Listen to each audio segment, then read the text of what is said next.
Morning. Can I just ask you for a second to imagine something, all right? You might help to close your eyes. But could you imagine that it's not me standing here, but it is Jesus, all right? I know he doesn't wear this, and he probably doesn't wear Adidas, but can you just imagine that it's Jesus here for a second, all right? And Jesus says to you, and he asks you, what do you want me to do for you?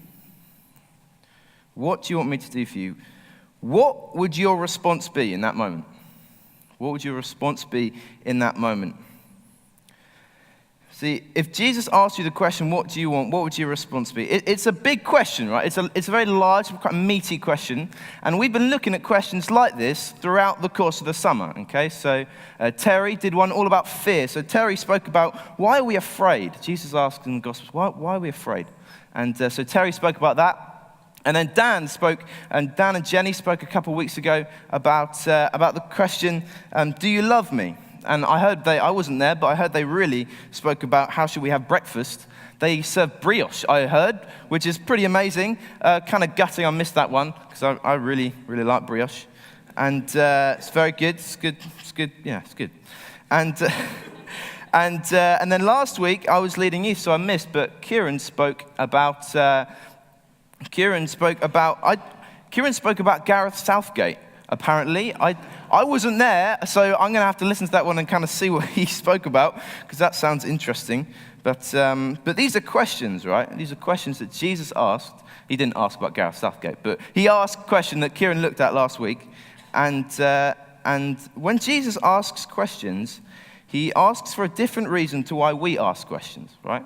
So when we ask questions, we ask because we want to understand, right? We want to learn, we want to understand what life is like and how life works, so we ask questions. But Jesus doesn't ask questions like that. He doesn't ask for that reason. Jesus asks to benefit those who he is asking, right? He wants to provoke conversation. He wants to get us to think. He wants to get us to ponder. He wants to get us to consider. He wants to get us to, he wants to provoke us, right? And so that is why Jesus asks questions in the Gospels. And this morning I'm going to look at a story from Mark, the Gospel of Mark, chapter 10, 46 to 52. If you've got a Bible, you can open it up or switch it on, and we're going to read from that passage. It's going to come up on the screen. There we go. When we read the Bible, we believe it's relevant. We believe it's accurate. We believe that God speaks through it. And so as we read this, I pray that you would consider it and think about it. So here we go. They came to Jericho. As Jesus and his disciples, together with a large crowd, were leaving the city, a blind man, Bartimaeus, which means son of Timaeus, was sitting by the roadside begging. When he had heard that it was Jesus of Nazareth, he began to shout, "Jesus, son of David, have mercy on me." Many rebuked him and told him to be quiet, but he shouted all the more, "Son of David, have mercy on me." And Jesus stopped and said, "Call him." So they called to the blind man, "Cheer up, on your feet, he's calling you." Throwing his cloak aside, he jumps to his feet and he comes to Jesus. "What do you want me to do for you?" Jesus asked. And the blind man said, "Rabbi, I want to see." "Go," said Jesus, "your faith has healed you." Immediately he received his sight and followed Jesus along the road. Brilliant. I recently got back from holiday. So I was in Switzerland with my family. We had a lovely time. We were hiking in the Alps. We were doing all sorts of cool stuff. We went to Zurich for a couple of days. And we had a really, really great time. Got loads of photos. Been posting some on social media. And one of the days, we go on this hike, and we're in the valley, and we're kind of walking alongside this river, right? And it's kind of a bit cloudy, it's a bit rainy. And we go on this walk, and it's a really nice time. We come back, and true story, we get back to where we're staying, and we decide, because it's quite early, because it was a bit rainy, so we decide we're going to go somewhere as a family. We're going to do something new. We're going to do something else, all right? So we all kind of get in our car, and we're quite excited, because we're going to go to Lidl. All right, we're going to Lidl, okay? And maybe Lidl is not a particularly exciting place, right? Maybe it's not, but for us it was, okay? It was exciting for us because we didn't have any tea bags. All we had was Earl Grey, which is an absolute abomination. And so what we wanted a proper cup of tea. I wanted a proper cup of tea. And so we go and we kind of arrive in Lidl, and it's quite a big store, and it's very strangely organized. It's very foreign. And we see, when I shop, I'm driven, all right? When I shop, I know what I want most of the time. And if I'm shopping like here, so Sainsbury's is my closest store, I know where it is, right? So I know what I want and I know where to find it. And so I'm off and I'm on a mission, and you try to plot the most efficient route, and you try and get in there and get out of there as quick as possible. That's kind of how I shop. I don't know if anyone else in here is a bit like that. But my family weren't really in that mood. They were kind of we got lots of time, we've got nothing else to do. So we're kind of, what's this over here? Oh, that's lovely. Oh, what's that over? And we're kind of back and forth. And I'm like, come on, I want to get out of here, because I want to shop. And when I shop, I'm driven, all right? And bless them, because the store was really, really weirdly organized. But anyway, we kind of got what we wanted, and we got out. But I'm quite driven like that. Now, I can procrastinate, all right? I'm very good at wasting time. I consider myself an expert at it sometimes. But once I've got started, right, once my head's in the game, I'm on a mission. It's going to happen, okay? That's kind of who I'm like. And in this story, Jesus is a bit like that. He's making his way towards Jerusalem, okay? So the Gospel of Mark, the story of Jesus' account as recorded in the Bible, is organized or portrayed in such a way as if Jesus was on a journey, right? He's moving, and everything he does, he's making his way closer and closer and closer and closer towards Jerusalem. That's what he's doing. That's where, and so he's moving closer towards Jerusalem in the gospel, and he's on a mission, and he's got a focus, because when Jesus gets to Jerusalem, that's when his ministry becomes it's his focus, right? Where he's get crucified, and where he dies and he rises again. That's the kind of focal point of his ministry, right? So he's moving closer and closer and closer towards that, and he's on a mission, and you can see this in the story. You can see this in the story because it says they came to Jericho. And then literally the next line is, as they were leaving the city. It's like there's no time to be able to stop in Jericho. It's like, hi Jericho, bye Jericho, we got to go, we're on a mission, let's go, right? And that's what it was like, and that is how it worked. And so he's walking, and he leaves Jericho with a big crowd of people, and his disciples are there with him, and there's a blind man called Bartimaeus, which means son of Timaeus, who was sitting by the roadside begging, okay? Now, we don't know how long this guy's been blind. We don't know if he might have been born blind. He might have had an accident. It might have deteriorated over time. We don't know. All we know is he can't see, all right? He's blind. And Mark only mentions Bartimaeus, but it's important to note that Bartimaeus probably wouldn't have been alone. He probably would have been with other people, because in that society, if you were kind of different, if you couldn't see, or if you had like skin problems or something like that, if you were kind of outside, you would literally be outside. They wouldn't let you inside the city. You'd sit on the road outside because you weren't allowed in. You were an outsider, they didn't like you. You'd sit on the outside begging. And you'd beg because you'd hope that people who are moving towards the city would be able to toss you some change or bring you a bit of food from the market. And so they would gather together to beg together. But he probably wouldn't have been alone. And you see this in Matthew's gospel. He suggests that there's more than Bartimaeus. There's Bartimaeus and somebody else. But he probably wouldn't have been alone. Now, clearly, rumors spread quite quickly in this ancient Israeli side street community, because he has heard of Jesus. He knows who Jesus is. He knows who Jesus is. He has heard that it is Jesus of Nazareth, okay? Now, Jesus was a common name back then. It wasn't special. It wasn't kind of a wall Jesus. No, it was quite common, right? And in fact, it wasn't even a particularly great name. It was a bit like the name Jim. Sorry, I'll get back down again. No, it wasn't a particularly special name. It was quite common, really. But he has heard of Jesus of Nazareth. Jesus, isn't he the one who healed someone who was blind? Yeah, didn't he do some like multiplication magic with bread and fish? This is that Jesus, right? Or didn't he do something cool with like wine? Or didn't he heal someone who was a leper? That Jesus of Nazareth. Jesus of Nazareth. And so he starts to shout. It says, when he heard it was Jesus of Nazareth, he began to shout, Jesus, son of David, have mercy on me. Jesus, son of David, Jesus, have mercy on me. Have mercy on me, please. And he's shouting and he's shouting, right? And I don't know if you've ever been in a situation, maybe you're just going about your daily business, you on the tube or on the train or in public, and someone's just starts being really noisy for like no reason. It's kind of annoying, isn't it? You ever been on the tube and someone has broken the unspoken rule of tube transport, which is, of course, to remain unspoken, and they're talking on their phone really loudly. And sometimes you turn your music up or you kind of turn away from them. Sometimes you ask them to be quiet, right? You said, please, could you, please be quiet, please. I'm having a long day, all right, just please. But these guys, right, it says the crowd who was around Jesus rebukes Bartimaeus. So he's, son of David, have mercy on me. And the crowd's like, oh, shut up. Be quiet. Leave us alone. No, we don't care about you. Just be quiet. That's what they're saying. That's what they're doing. See, they assume that Jesus doesn't want to hear him. They assume he doesn't care.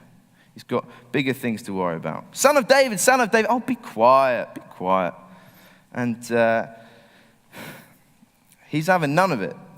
He shouts even louder. He shouts all the more. It's like someone tells you to be quiet. Normally they say, oh, sorry. No, it's like you tell them to be quiet. It's, oh, I'm going to be even louder now. Son of David.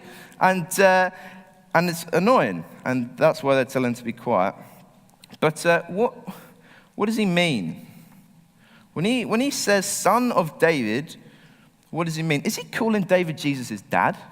Is it? Well, I'm confused. Like, surely Jesus' paternal lineage is already confusing enough. Who's this other potential person? David, who's that? Well, David was a king, and quite an important king. He was a good king. He wasn't perfect, but he was a good king. And God says that this king, David, from his descendants is going to come a Messiah. So from David's descendants, somebody's going to come, and somebody is going to save the Jewish people, okay? So the Jewish people over, not just in the past 100 years, but just throughout history have really had quite a tough time of it. They've been bullied and beaten up and captured and been in slavery a couple of times and all that sort of thing. And they've struggled to follow God. And God says, I'm going to send you somebody who's going to save you. I'm going to send you someone, he's going to save you from that. And the name for him, well, one of the names for this person was Son of David, okay? And modern movies are quite familiar with the concept of the chosen one. I don't know if you have watched the movie with a chosen one as the protagonist, but essentially the concept is somebody or something, whether it's fate or destiny or the universe or a deity or an organizer or something like that, chooses somebody to fulfill a task that only they can fulfill. All right? You come in with that? There's some examples that we're going to go through, okay? So, Kung Fu Panda, all right? So, this is Po, the protagonist of Kung Fu Panda. He is the dragon warrior, all right? So, he becomes the dragon warrior, and only he can, like read a special scroll or something. But he's the chosen one. He's the chosen one, the dragon warrior. Next one up. Anakin Skywalker. Okay, Star Wars. I like Star Wars. Anakin Skywalker is the chosen one. He's supposed to bring balance to the Force, okay? Now, his method was quite unorthodox, but he was supposed to bring balance to the Force, all right? He was the chosen one, okay? Or Aladdin, if you take another go. Aladdin is the diamond in the rough. If you've seen it, I've seen Aladdin recently, and he's the only one who can enter into the cave to get the lamp. That's him with the lamp there. That's not actually from the film. I think it's an artist's recreation, which is kind of a bit weird. But anyway, and he's the only one who can enter into the cave to get the lamp, right? Chosen one. Or next one along, Neo from The Matrix. He's described as the chosen one, right? He's the one who can, I can't remember, but he's the chosen one, all right? He's the chosen one. Or the next one along, Emmett from the Lego movie is supposed to be the chosen one. I only realized after finding this photograph that he's a clock. But there we go. Emmett from the chosen one, from the Lego movie, is described as the chosen one. Or next one, last one, Frodo. Frodo from the Lord of the Rings, he carries the ring. Only he carries the ring. Only he can throw the ring into the Mount Doom and destroy Saruman and Sauron and all that. Only he can do that, okay? So the concept of someone being chosen to fulfill a task is all over the place. Jesus isn't just like these characters. He's not just another hero, a myth, or a legend. These heroes, these characters, are based off of Jesus. They come from a desire for us to be saved. That's why we like superhero stories. That's why we like chosen ones, messiahs, that kind of thing. We recognize within ourselves that we want saving, right? That's why we have these kind of stories. And the Jewish people viewed Jesus and viewed this Messiah kind of like as their chosen one, right? So that's when Bartimaeus is crying, Son of David, have mercy on me. That's what he's calling Jesus the Messiah, okay? And that's why he's crying out, because he believes if the Messiah can save him, if he can get the Messiah's attention, he can be saved. That's why he's crying out. And he's not the only one there, though. He's not the only one there who thinks that Jesus is the Messiah. He's not the only one. The crowds thought Jesus was the Messiah as well. But the problem was, the crowds, they didn't get his task, right? Seems like they didn't really understand. See, they thought he'd go to Jerusalem. He's on his way. Right? They thought when he arrives in Jerusalem, he's going to get a crown, okay? And he's going to get a cloak, and he's going to kick the Romans out, and he's going to establish this empire that's going to last forever, and he's going to get a big cool castle and a palace, and he's going to have this viewing platform that he can kind of see his empire from. That's their expectation of Jesus. That's what they think he's going to do. Right? And so when they say, oh, be quiet, they're not just being rude. They think Jesus has got bigger things to worry about. They think he's got big things. See, the crowd's expectation is that Jesus has got big things. Bartimaeus' expectation is that Jesus cares for the individual. That's what's going on in this passage. That's why they're kind of going against each other, because they have different expectations of who this one person is, who this one Jesus is. Barty is on a different wavelength to the crowd. He's sitting beside the road. He couldn't see, but he had heard about who this Jesus was. His expectation is that Jesus cares for the individual. That's why he's shouting. He believes if he can get Jesus' attention, then he can get healed. I get to this part in the story, right? And I wonder, who am I more like? Who am I more like? Now, granted, the crowd were wrong on a few things, right? But their expectation and desire and faith for God to do big things, to move powerfully, was correct. Okay? And Bartimaeus' desire and expectation and faith for Jesus to do personal things was also correct. Right? Both right. They were wrong on a few things, but both in theory right. So who, in this story, at this point, who am I more like? Who are we more, as a church, who are we more like? As an individual, who are you more like? Who are you more like? The crowd, their focus on power, big change, cultural transformation, nations, empires, towns, cities. For us, this would be Mid-Sussex, right? Big, okay? Are we all about that too much that we miss the opportunity to care? Are we all about that too much that we don't have the desire to bless an individual? We too focus on the big vision to see the small moments where we have the opportunity to show love or compassion. Or are we like Bartimaeus? His focus on mercy, personal healing, compassion, care, emotion. And so focused, are we so focused on that, on caring for the individual, in our kind of lovely, fluffy Jesus, that we forget the big vision? Are we a kind of spirit breakout kind of people? Or are we a kind of my Jesus kind of people? Which one are we more like, right? Because sometimes I flip between the two, right? Sometimes I'm like this, and then I kind of forget about, and then sometimes I'm like this and forget about that. Who, as a church, would you say that we're most like? As an individual, who would you say that you're most like? Bartimaeus or the crowd?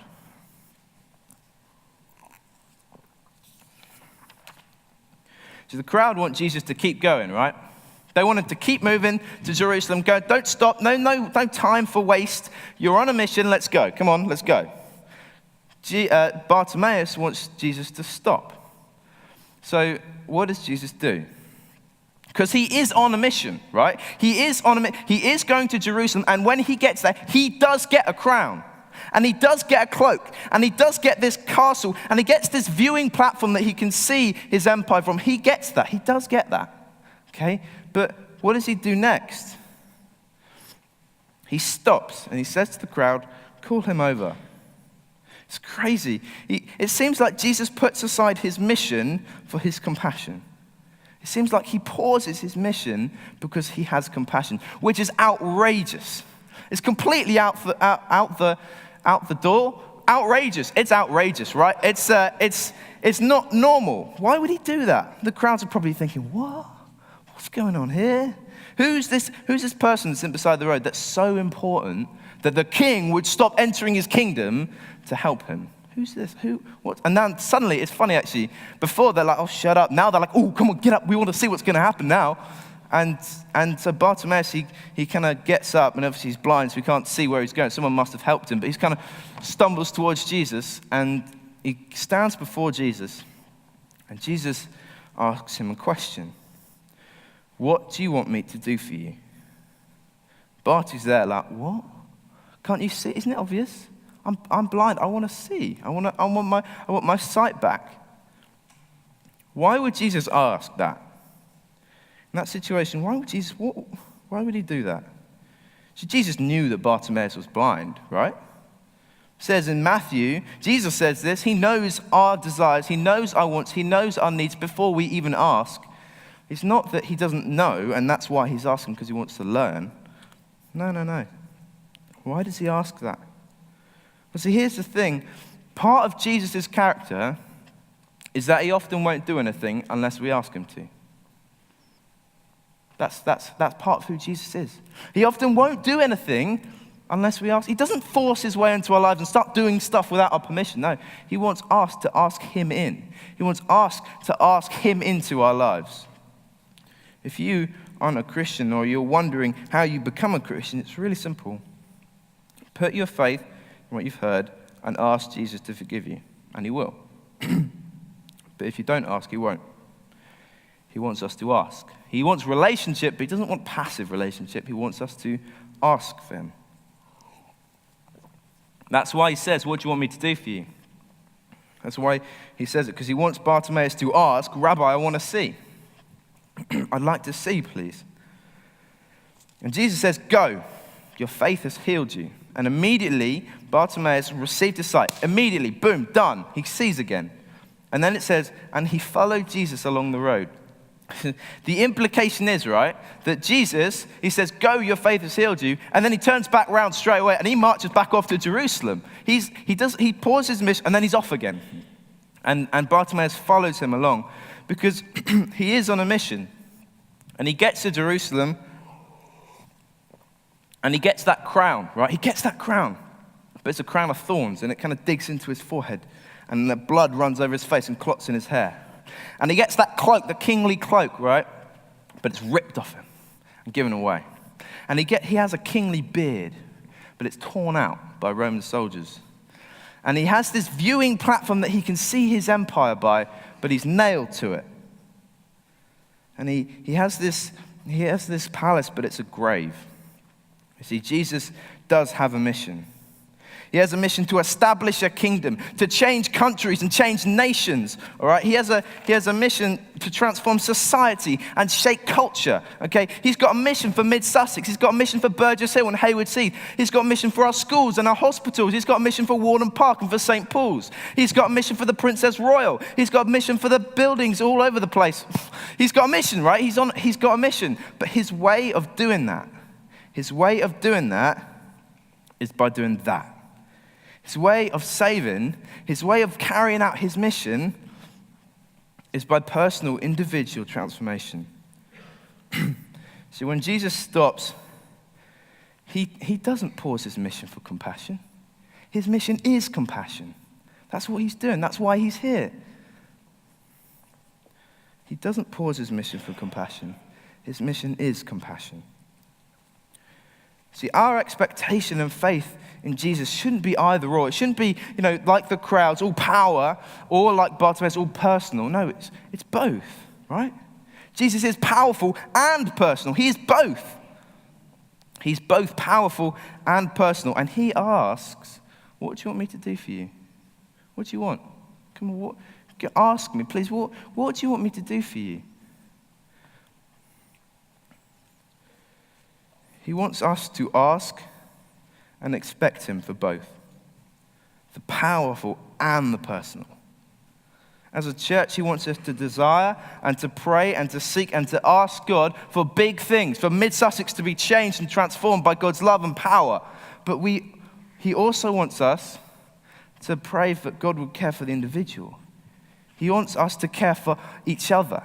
He wants us to look after each other and look after the people around us. He's powerful and he's personal, and he wants us to ask for both. Powerful and personal. So let's ask, right? If he wants us to, let's ask. Band, could you get up on stage? That would be really awesome. Thank you very much. For this term, for this season, for your job, for your classmates, for whatever's going on in your life, let's ask for personal and for powerful.